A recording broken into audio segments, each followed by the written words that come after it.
Hey everybody, we're back with another story in the new Ultimate Universe with Ultimate Spider-Man issue number 2. We finally get to see Spider-Man in the suit, fighting villains, as well as learn what else is going on in the background. And once again, I'm surprised at Jonathan Hickman's ability to write an insulated story with Spider-Man and his smaller cast. But before we get into the story, I wanted to give anyone new a quick recap.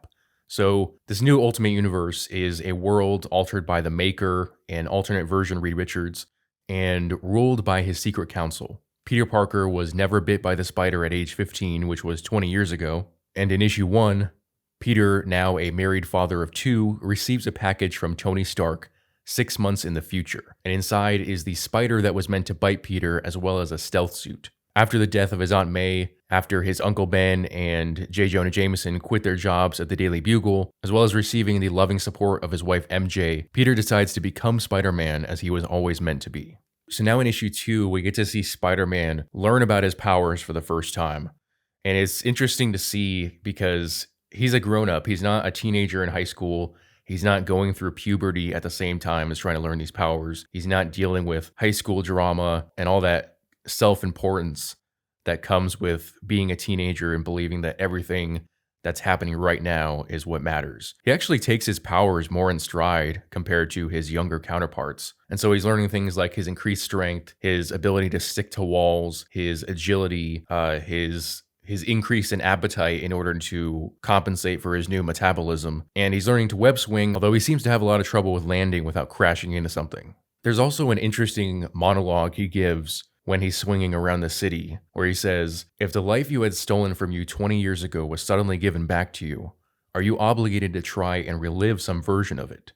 Because if you did feel like you had to relive that life, wouldn't you just be 20 years behind the curve for forever or something like that?"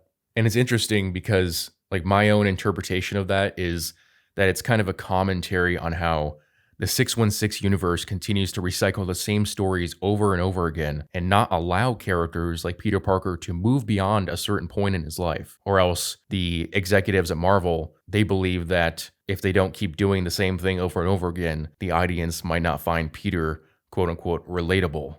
And unfortunately, that's come at the cost of Peter not being able to grow as a character. And so now, if you want to see Peter at different stages of his life, you basically have to wait to see alternate universe versions like this one. That's a problem with Marvel Comics that I've had for a while, and I've mentioned in a number of videos. In fact, I mentioned in issue 1 that the reason I enjoy this comic so much is because even though it's not in the main universe, they're finally showing a Peter that has moved beyond the stage of being a perpetual bachelor who's always poor, who can't hold a stable job or a relationship.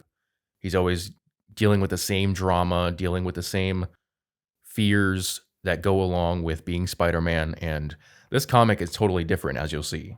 Now, the first villain that Peter gets to fight as Spider-Man is the Shocker.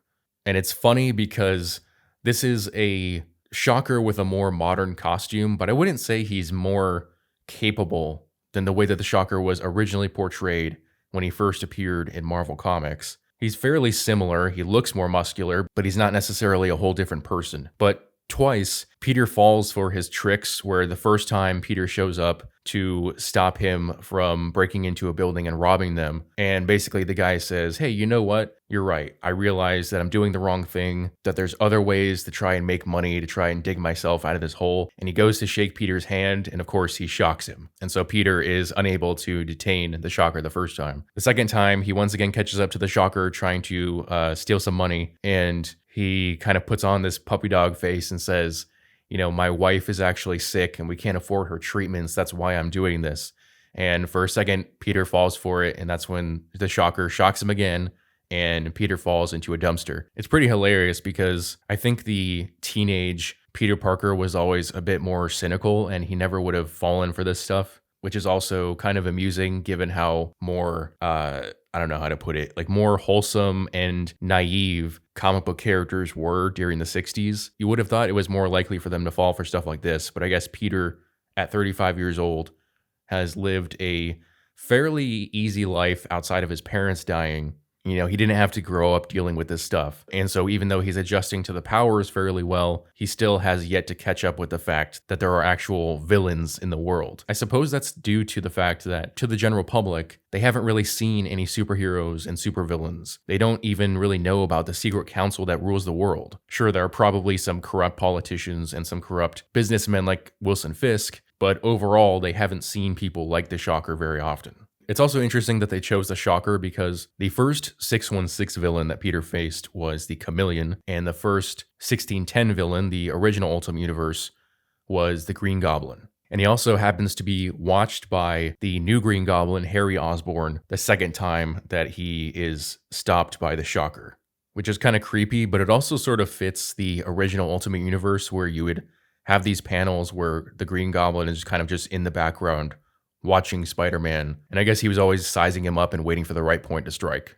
But one night he gets home and he goes to the freezer to get some ice cream, and he just sits on the couch with his costume on, eating it, and that's when his daughter walks out. And it's shown in the beginning of the comic that she was scared of the black costume that he wears, and so he basically reveals his secret identity, which is crazy because there's just zero hesitation. Trying to keep his loved ones, as well as the general public, from learning his identity has always been a key part of Spider-Man's story, and Hickman just throws it out. Peter tells his daughter, and he says that he plans on telling his son and wife the next day, which is crazy.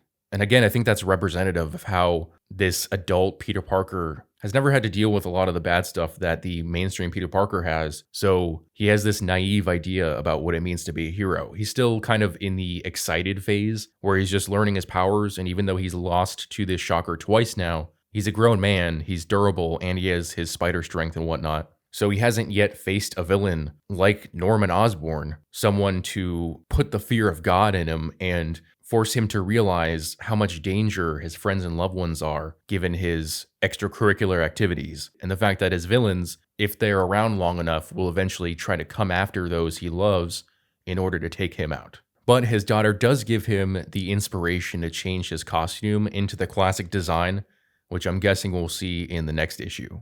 Meanwhile, Uncle Ben and J. Jonah Jameson have yet to officially start their new news business, though they do have some contacts who have been kind of looking out for certain things, and Ben tells Jonah that the Kingpin has been victim to 3 assassination attempts at the hands of the Green Goblin.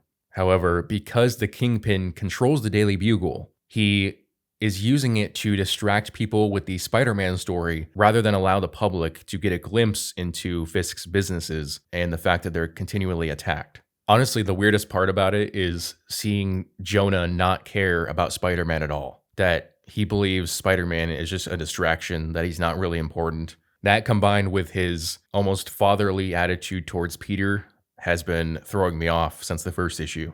But speaking of the Kingpin, he receives a visit from Captain Britain, the French Captain Britain, who is basically in charge of Western Europe, which makes me wonder if he is now in charge of the North American Union as well, given that Howard Stark and Obadiah Stane have died. And it also affirms what I said in the first issue, which is that people like Kingpin are simply pawns of the secret council, that they get to rule a small kingdom within these greater territories that are ruled by the council. And Captain Britain basically tells Kingpin that he needs to get his house in order, that he shouldn't even be trying to distract people with a Spider-Man story. Rather, he says, tell the people nothing and make them like it, which has pretty much been the strategy of the council from the beginning. Even though they too use distractions like the constant ongoing war which moves from one territory to another. But I guess he isn't giving Kingpin as much free reign, and points to this guy with an eye patch, which I still think is probably Bullseye, and tells him that you've been given great resources, so you need to use them. So Kingpin isn't happy with that, and I'm guessing he's going to end up taking his anger out on New York City as a whole as he continues to fail. And I think either Spider-Man will take him out and put him in jail, the Green Goblin will be successful in killing him, or the Secret Council will come down on Kingpin and basically replace him with someone else. And then we could possibly see another businessman type character from Spider-Man's Rogues Gallery take his place. Now, this story has had a very slow progression so far, but that's very similar to the original Ultimate Spider-Man. And As I said before, Hickman is throwing out the normal conventions when it comes to Spider-Man, but I don't dislike it. And I'm really enjoying the fact that he's able to break away from the high concept stuff and do a story like Spider-Man and do it very well so far. That's all I have for you guys today, but let me know in the comments, what do you guys think Ben and Jonah's new business will be called? How long will it take Peter and Harry to get better at what they're doing? Because obviously, Spider-Man needs to be better at fighting criminals, and apparently Green Goblin isn't very good at trying to kill one man. When do you believe that the Secret Council will start taking Spider-Man seriously? And when will Spider-Man get his spider sense? Because the fact that he got tricked by Shocker twice tells us that his spider sense hasn't activated yet. And that's usually one of the first things that you see when Spider-Man first gets his powers. But if you enjoyed this video, I would appreciate it if you would hit that like and subscribe button, as well as the notification bell so that you never miss out on a new video. Thanks for watching.